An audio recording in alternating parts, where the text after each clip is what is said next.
How to fix Webtoon app not working. First thing, go to the settings and then go to the apps. When you open the apps, wait a few seconds,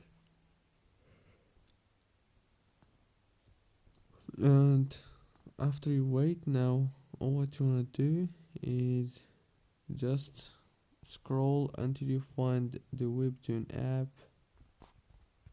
click on it and click here on storage, click on this clear cache, and if you want you can click also on clear data, but it's optional because you will lose all the data.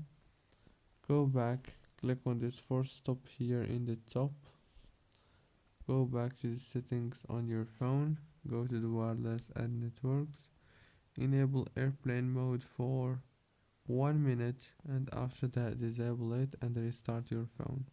Don't forget to like, subscribe.